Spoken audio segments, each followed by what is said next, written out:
Coming up today on Locked On Texas Tech, the injury list gets a little busier again this week, including a season-ending loss for the Red Raiders.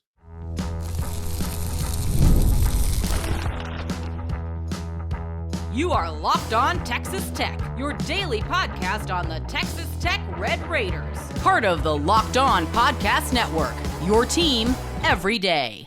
Great to be with you again on Locked On Texas Tech on the Locked On Podcast Network, your team every day, always free and available on YouTube or anywhere you get podcasts. And thanks as always for making us your first listen. Today's episode brought to you by FanDuel. Place your first $5 bet and you're going to get started with $200 in bonus bets guaranteed. So visit FanDuel.com to get started. With the only Chris Level, I'm Casey Cowan. Chris, great to be back with you. And today, a couple of thoughts to consider from the head coach as Joey McGuire spoke with members of the media to kick off the week. We'll get to some of what has plagued them, not only just this previous weekend, but at various points this year, particularly up front defensively. Also want to get into a thought regarding maybe a pursuit of perfection getting in the way of just some good that could be there otherwise.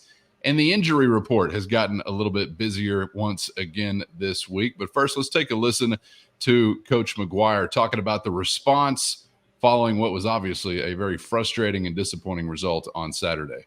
Tough people respond, and that's going to be the message. We have to respond. And the one thing that I do, I talked to Jacob Rodriguez this morning and bringing different guys in, talking about a lot of different things, not just football. That's the thing that's great about my job and great about being a coach. Got an opportunity to grow these young men. But Jacob and I were talking, and he goes, Coach, we've been in a lot darker places than this in our 3 years together, and it wasn't the same opportunity, and it wasn't exactly the same time. But, he did say, we were 3-5 last year and fought our way out of it. He said, and he's the one that, even though I had said it a little bit to them, he's the one that reminded me this morning, hey, we're in control of everything that we do, and so we can't let people in the building panic. Outside the building, we always remind each other that things are going to be said and whatever's said is said. But as far as in the building, we can't panic. We've got to respond, and that's going to be the deal, is how we're going to respond. And something else Coach McGuire talked about, Chris, is how much he likes his locker room, some of the leadership that he's got there, some of those steady hands and kind of even-keeled attitudes that obviously are going to be very important this week as you try to bounce back. And part of that's going to be not allowing that loss to linger too long. This isn't like one of those just losses that cost you everything, or that this isn't like the fourth loss in a row. But I used to learn a valuable lesson. I may have mentioned this story briefly in our time doing these shows, but when I first started doing this, I remember you see social media like I do. You see message boards. We're dealing with the Matador Mob and everything, and you deal with some folks that are angry and emotional, and in some cases, just mad, right? And so you get all that vibe. Yeah. And then I'd always like shock my system, and I still get caught up into it, to where when you go over to the building for whatever job you have after one of these games, whether it's a Sunday or a Monday or a Tuesday, whenever the first time is, and you kind of go there going, is there going to be like blood on the floor and like Kirby Hocutt or Joey McGuire, like with like blood dripping off of them, going like, oh, okay, I'm about to get a hold of somebody else, like some sort of murder scene. And yet these are normal, rational, mostly always upbeat people. They have to be. And it's not doom and gloom like maybe some people want it to be, because that would make them feel better and all that. And I think yesterday is another, great, example of that. It's, hey man, we screwed it up. We didn't play well. We played poorly. understatement. But we can't panic. We've got to, because I mean, it's where you find out about your culture, and after games like this too, is like it's easy to go, well, scrap it. I know we won 4 in a row, but you know what? It didn't work. So let's scrap everything we were doing. Yeah. No, So I just, but you'll be tested a bit this week. People will say things as they have, including us, and then it's show and tell on Saturday, and then the following Saturday, and so we go. But it's always interesting how different the vibe is internally, I guess, compared to what it is surrounding. And I've learned that over like 25, 26 years of doing some of this stuff. It's never like a murder scene over there, even though people want blood and they want heads to roll and they want people to be treated this way or that way or whatever. But that's just not how it, in reality, how it is. Yeah, I think anybody that's played football, or probably sports in general, but especially football, when you have a week kind of routine between each ball game, there is a time for the gnashing of teeth and the bloodbath. And usually it's like the following film session, maybe Saturday morning if you're a high school athlete, or whenever that comes for a college athlete. I mean, there is a time for that. It doesn't matter how fans react. Doesn't matter how we talk. I mean, very literally, we have zero impact on anything that goes on Saturday. It does not matter how we react whatsoever. So we can mope, we can break things, we can cry, we can go crazy. You can do whatever you want. It does not matter. But it does matter how the coaches and players respond. Mm-hmm. And by the time you got back to that next, say, Monday practice, the attitude's got to be changed. Not that there's not still great intensity and urgency and maybe a little angst because of that result you got, but you got to be able to pick yourself back up. And I'm very fond of the saying that adversity does not build character. It sort of does, but it mostly reveals character. So when you're talking about, hey, this is where we're going to find out what kind of culture you got. It's also talking about, this is where, if you feel like you've got a positive culture, you want to lean on that to sort of gather yourself back up. The response will be made a little bit more difficult this week, Chris, because the injury list did get a little bit busier after a clean week last time around, including, most unfortunately, a season-ending injury to Duda Banks. I talked about it over the weekend. I mean, just semi in a joking fashion, just to laugh, to keep from crying. It's so Texas Tech that it hurts that you've got a review that makes you have another play at like the 1 millimeter line.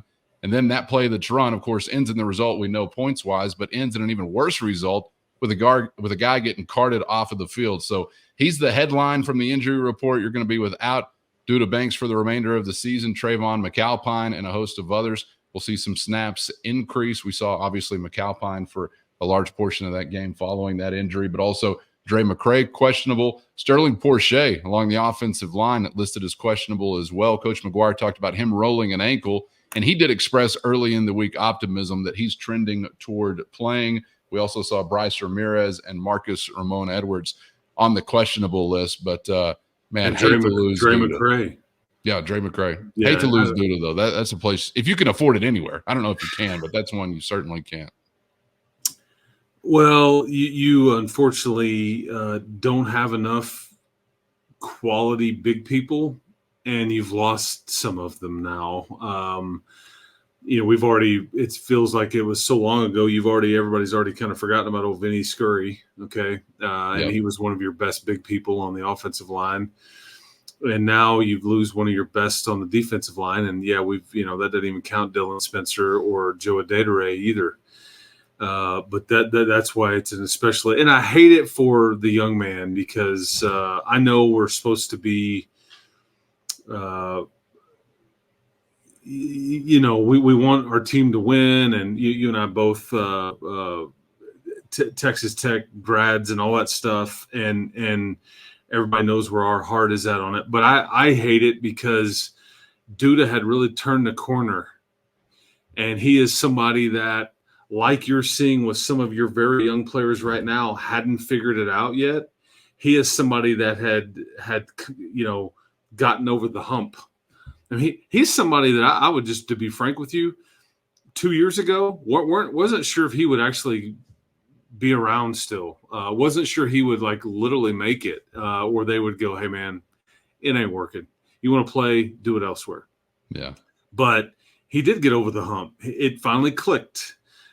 He finally started doing all the things that he'd been coached to do. And this is the young man that was given all the extra point. I mean, Tim DeRuyter made a comment yesterday, and he summed it up this way.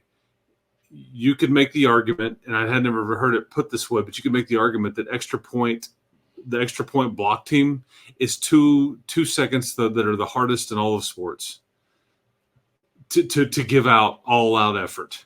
A team has just driven the field and they've scored and everybody's shoulders are slumped and all that. And so that's the last play that you were like, okay, yeah, odds are, 98%, nothing is going to happen here. I could just go through the motions or whatever. But this is a kid that's not blocked one, but two extra points that were very meaningful in games in the last, 8 games that you played, give or take. And I think it says a lot about him and who he is and kind of, and all that. So that's the part that I hate the most is for him. And it really hurts your defense because you already were, struggling as it was, and he's one of your better pieces. So that part, it stings, man. That's the sport. I get it. Next man up, all that stuff, but it just sucks for Duda specifically, but it certainly hurts, Zarnell Fitch's group up front and Tim DeRuyter's just overall unit. And they are struggling mightily, as we know. Yeah, and I'm counting. I was texting with the Matador Mobster earlier today. I think it was Brandon. Pardon me if I'm confusing that name, but you know who you are.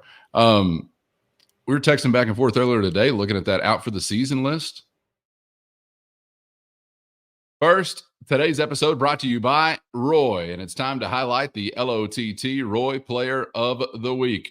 Roy is a new platform that lets fans make contributions directly to their favorite athletes. So download Roy for iOS or Android and enter in our referral code Locked On, and you'll also automatically be entered into a sweepstakes to win $5,000 straight cash. No purchase necessary, void where prohibited.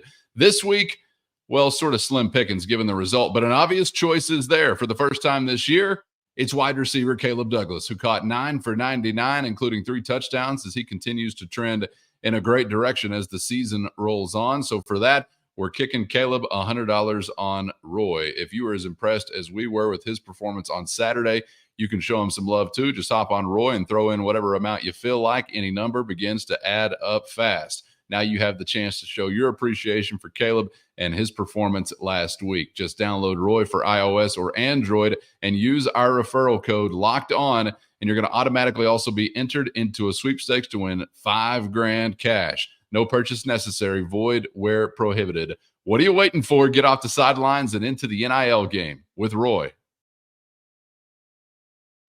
We were texting back and forth earlier today looking at that out for the season list. I'm counting like 3.5 starters, and Dylan Spencer maybe is my half, but I'm looking at Adedire. I'm looking at Banks. You're looking at Scurry. I mean, these are not just some pieces or depth pieces. I think it's fair to call them that. Around 3, maybe 4 starters are on that list, and some of them we never even got to see once this year. Yeah, I mean, Banks and Scurry, without a doubt. I think Adedire was close to being that. Spencer would have been a rotational guy, but to your point, yeah, there's only so many of those folks on your team, and so many ones that you trust and that are good and all that. But you hope, hopefully there's a payoff here, and that's, again, I always say, keep hope alive, and we'll do that here. Maybe the good news is that Vinny Scurry is back next year. Maybe the good news is that Joseph Adedire, who's never had a redshirt year, is going to use this year as that and be better for it. Now, Joe is not somebody that's a pass rush specialist. He's very good against the run as an outside linebacker. He wouldn't, I don't think, help your pass rushing woes right now. Spencer might have. But, yeah, I mean, it's because what were you and I when tasked with the question of who would you add to this team if you could give any choice? You and I went to the same 2 positions. We went to offensive line and edge player, okay? And it's but hey, which, by the way, this is a program that features the greatest running quarterback on earth right now neither of us mentioned. I don't know how many texts I got about that. Like, dog. Well, yeah, I didn't even think about him, to be honest. Okay, to be fair though, you could give him that to this team, and he was unbelievably back then, but it didn't help get your team a win, and you were a losing team at those points too. So you were get missing that. some trench work. Yeah, I mean, I could even make the argument that I'd rather have Graham Harrell more than Pat Mahomes. I mean, like that. You could, but it goes back to big people. Like, yeah, I think it's interesting that we had that conversation because in the last 30 years of the NFL draft, the number one overall pick, I think it's something like 24 of the first overall pick have been QBs. And the other 6 or 7 that were picked are either edge guys or left tackles. Yeah. So that speaks to like we were on the right track according to what the NFL folks said. But and then I don't want to gloss over that Porcher is on the injury list as well.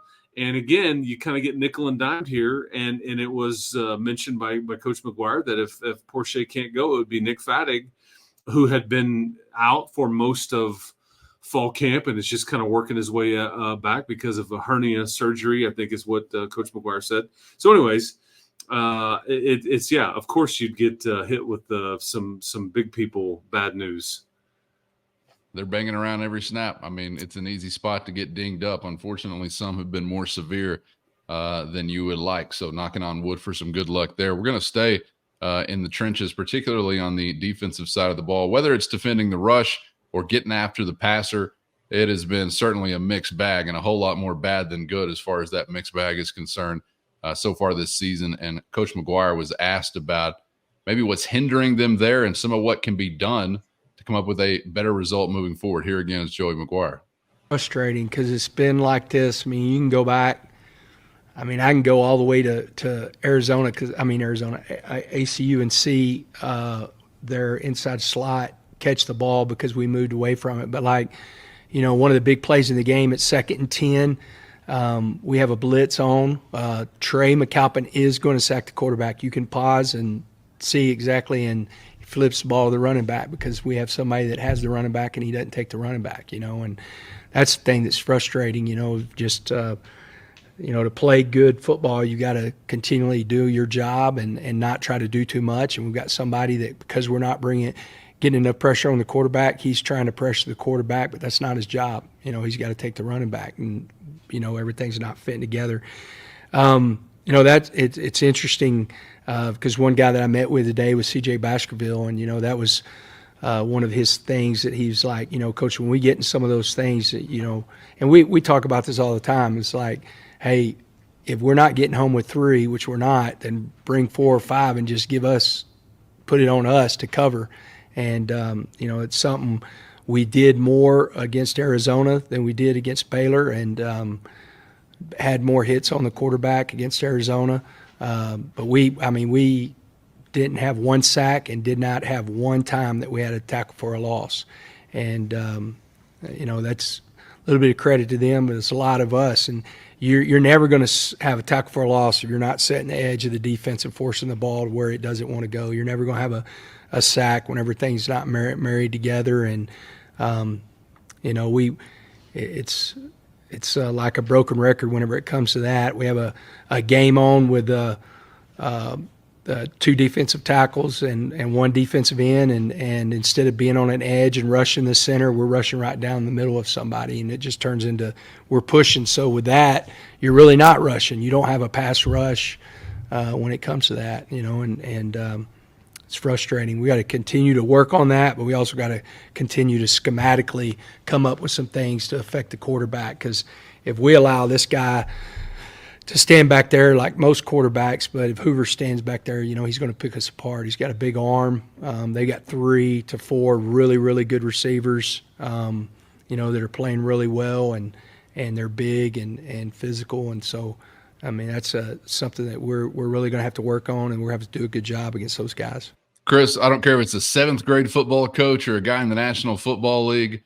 Somebody's going to be saying, do your job. There is an assignment for everyone. It's supposed to work in tandem with one another, and it's always a consistent challenge. And I'm really wondering if we see some more thrown at Texas Christian's quarterback this time around, kind of like he referred to there against Arizona. I know if I was in a DC shoes, I would go down sending the house. I'd probably get beat over the top more than any DC in the country because I'd be throwing everything, including the kitchen sink at him. There's something about just standing there and trying to keep it in front of you. And I don't mean just standing there, but you get what I'm saying. That's so frustrating. But do you think that that's because they were more concerned about, what Baylor was able to do pass catching wise than maybe what they were Arizona? Or why do you think we sort of saw the change in those 2 weeks? First, today's episode brought to you by FanDuel. And NFL fans, you can start this season with a big return on FanDuel, America's #1 sports book. Say you're watching the game, you get hit with a hunch, an instinctual calling. Well, you can check out the latest stats, view live play-by-play, and so much more on the same page where you're going to place your bets to keep up with everything going down in real time as you submit that slip. And right now, FanDuel is going to get you started with $200 in bonus bets guaranteed when you place your first $5 bet. That's right. $200 in bonus bets guaranteed with only a $5 bet out the gate at FanDuel.com. Do you think that that's because they were more concerned about, what Baylor was able to do pass catching wise than maybe what they were Arizona? Or why do you think we sort of saw the change in those 2 weeks?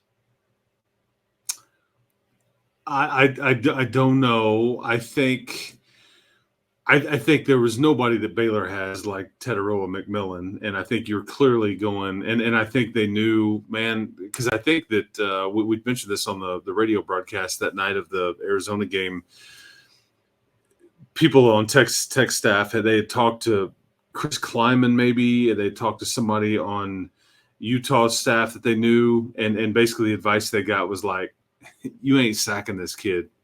So you need to be smart with how you and they did some actually sack him, but they made him run around quite a bit and all that. And was it because you had more people back?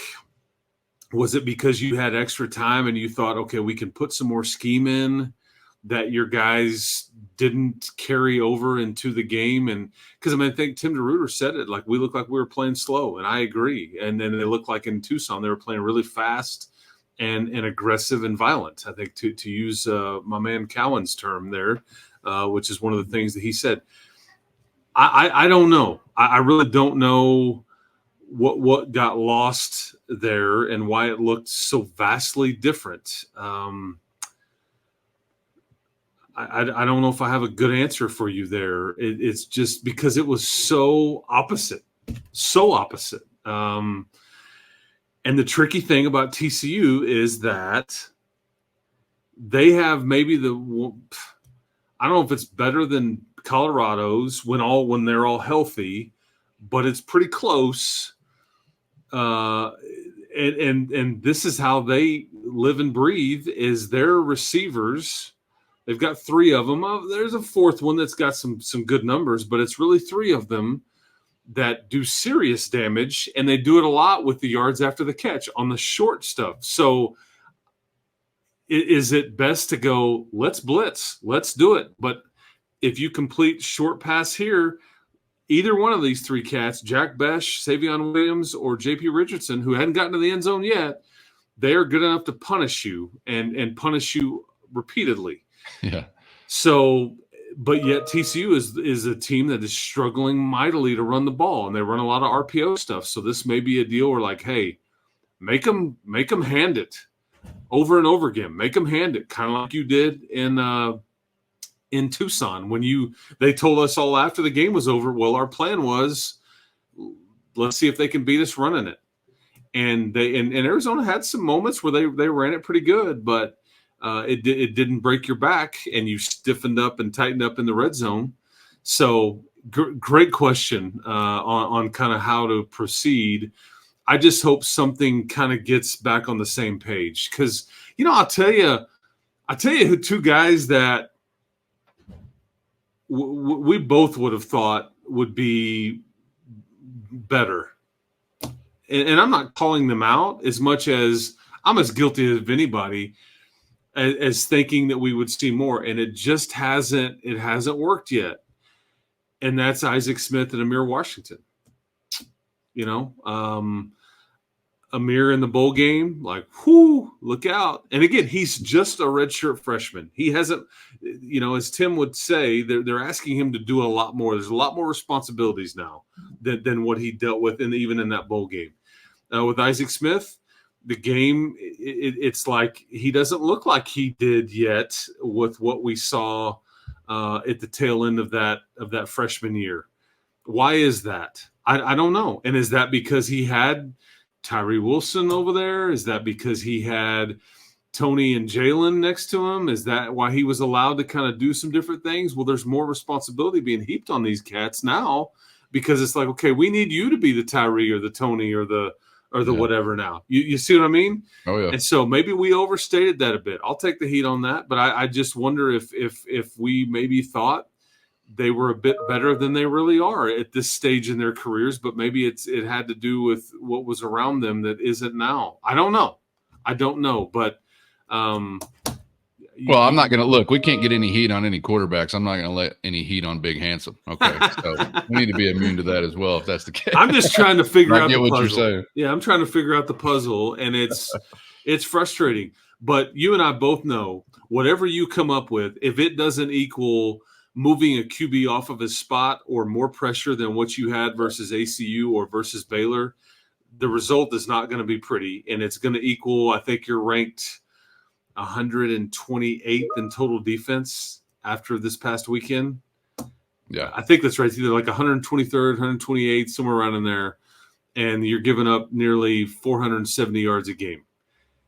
Not good. And you had 0 sacks, zero tackles for loss, not so much as a takeaway, nothing like that. Other than the mean turf being really kind to the road team there, with the ball just bounced right back into Sawyer Robertson's hands. Yeah. I mean, look, if you're planning on giving the quarterback tons of time all day to stand back there, just I guess let Baron Morton and company know beforehand that we're going to need 62 or 63 out of them, because that's probably what it's going to take if you're still hoping to win a football game and you're not pressuring the opposing quarterback. Something else that has been a common theme this year is an attempt to play fast. And it seems like we've seen that happen, and then we've not seen it happen. And I know that, again, Coach McGuire was touching on that this week, and maybe some pursuit of perfection getting in the way of what could otherwise be really good football. Here again is Joey McGuire. Ben and Roberts and John Curry, we were talking this morning, and I was, we were just talking through some things of like, man, you're not playing bad, but I don't see, the guy that I've seen at different times, and both of them were like, Coach, their comments were, we're trying to be too perfect, and I said the perfection comes pre-snap. Like, you got to get the call, you got to get aligned, and what's my assignment, and then you got to go be a football player. And that's one thing that whenever I wanted to talk to them about and stuff like that, is like, why do you feel that way? And that's something that we're all on the, I told them, I said, we're all in this together, but you've got your 11 guys on the field, and then you got me and the coaching staff, and you don't got to be perfect. Nobody's going to be perfect. What I want is for you to get lined up and then go be a football player and play like your hair's on fire. I think some of that's happening. I think especially whenever the momentum starts like just in your face, like, and we were just backpedaling the other day, is like you're trying to do something that this one play is going to make the difference in the game, and it's not. It's got just accumulation of plays, and so allowing them to get lined up, be perfect in your alignment, but just go be a football player. And I think some of that stuff of just overthinking stuff is slowing us down. It definitely slowed us down against Baylor. Sounds like, to quote the great Lou Brown, it could be a psychological thing. A lot of psychological reevaluation this week, Chris. Much easier said than done. Shout out to Lou Brown, man. Yeah, that's still at work right there. Yeah, I mean, those guys they have a lot on them, a lot of responsibility, this is the position group that we felt like was maybe one of the best, if not the best, on the entire team. Maybe they feel the weight of that. I don't know. Things have not been stable around them, and it's going to continue, whether it's behind them with guys coming in and out of the lineup. Now it's going to include guys in front of them as well that are going to look a little bit different with no Duda Banks. So, but yeah, if those guys can just turn it loose and just play and be the guys that they, we think that they are, I think we'll like the results. And that's kind of what we saw in Tucson. I mean, I don't, and again, are we making too much of the Tucson scenario? Because maybe that had more to do with Arizona, because Arizona has not been great offensively. They just haven't. They didn't do much in Utah on Salt Lake City when they got a win. They certainly didn't do anything, recently here against Colorado. So it's not gone well for the old Wild. They did a few things in Provo where it looked okay a little bit, but nothing. They didn't scare BYU at all. So maybe that had to do with them. I don't know. Yeah, we're trying to get a grasp on this, but I do hope that you get a better mentality with Ben and Jacob both, if they feel like they are trying to do too much. To not feel the need to do that, because that's where. And you heard Joey earlier say, well, it's like, okay, I'm supposed to get the running back on this deal, but I can almost get to the quarterback, so I'm gonna go ahead and do that. And then you got 10 guys doing their thing, one guy didn't, and then they dump it right over, and then the running back's running. It's like a 26-yard game. Damn. Yeah. Yeah. So, and there's a trust that's required here. There is a trust. And sometimes guys don't trust their teammates, but they're like, I don't know if he can get there, so I'll try to do mine and a little bit of his too. And then that's where you get creased. Full trust in you every day, C-Level. Appreciate the time as always. Yes. Enjoyed it, and we'll be back at it for the next one, man. We'll see you then. Hope it is alive, people. It's all we've got, man. So I'm holding on tight. Holding on tight. That's right. Yes. All right. Get subscribed on YouTube or anywhere you get podcasts so you never miss an episode. Check out the show notes for the Matador Mob link. Try on a free 14-day trial. Your direct line to Chris and myself with one-on-one text messages straight to your phone anytime on any subject. For Chris, I'm Casey. We appreciate you being out there, especially those everydayers. And we hope to see you back for the next round on Locked On Texas Tech.